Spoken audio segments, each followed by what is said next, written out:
And to end to get a nightcap, we got TCU, who's 6-3. It's number 12, BYU, who's 8-1. BYU favored by 3.5 on ESPN. Josh Hoover has gone 219 of 335, thrown for 2,690 yards, 23 touchdowns, 8 interceptions. Kavorian Barnes had 97 carries for 443 yards and 3 touchdowns, and Eric McAllister had 48 catches for 834 yards and 8 touchdowns. Barrett Bachmeier has gone 149 of 239, thrown for 1,881 yards, 12 touchdowns, 4 interceptions. LJ Martins had 142 carries for 824 yards and 5 touchdowns, and Chase Roberts had 38 catches for 652 yards and 5 touchdowns. TCU is 7-5 against the BYU Cougs all time. Last 5 games gone to TCU from 2008 to 2023. 2007 was the last time the Cougs were able to beat the Horned Frogs at home.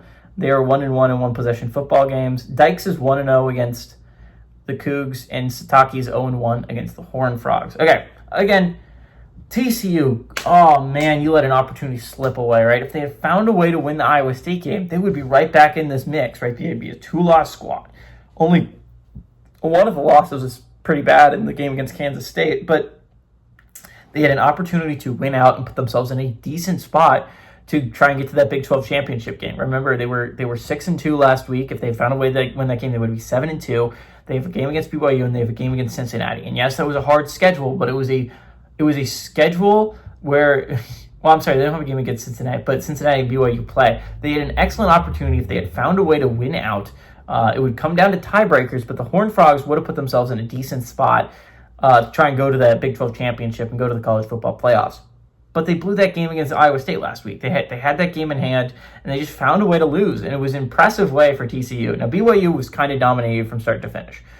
They dropped them to 12. I don't quite agree. In my college football playoff, they're still my 9 seed. I still think that this is a BYU Cougars team that, again, a loss on the road to Texas Tech, you can take a lot worse losses than a road loss to Texas Tech. That is about as good as a loss as you can get. The Cougars still have solid wins under their belt. They have a win over Utah that has aged really well. They have a win over, I'm trying to remember who else the Cougs have wins over. It's not a ridiculously hard win, but a road win over Arizona still ages rather favorably. So again, the Cougars have a solid resume still. They were my 9 seed, right? They did drop. Remember, they were my 5 seed last week. Thanks to the results of last week, they dropped to my 9 seed. But if the playoffs started today, I still think this is a BYU team that should be in the college football playoffs. I still think they're in a decent spot to make the college football playoffs, if they can find a way to win these last 3 games. And again, no cakewalks here. You got TCU coming to town, and you go to Cincinnati next week. Those are not easy games to find ways to win.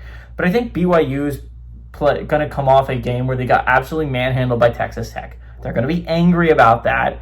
Again, this is a game, obviously, the Cougars cannot afford to lose. The loss here would drop them likely just out of the college football playoff top 12 entirely. So again, a loss here is just unacceptable if you're a Cougars fan. I think they do find a way to win this game. 3.5 is not a lot of points in all things considered, considering how well the Cougars have played. And yes, the Horned Frogs are a good team, but the Cougars are coming off a loss. And we saw this last year where they started so strong, where they were 9-0. This year they're 8-0, and then they lost 2 in a row that ended up kicking them out of the college football playoffs. Now, there's an argument for me that I think BYU deserved to be in the college football playoffs even after that 10-2 resume. I think that was enough to get them in. I think it was a better resume than Indiana and Tennessee. But a second loss here would be absolutely detrimental for the Cougars. You cannot take a second loss if you're trying to get 2 at-large Big 12 teams, which I still think is legit possible. I think the Cougars are going to win this one. I like them to win. I like them to cover against the Horned Frogs at home.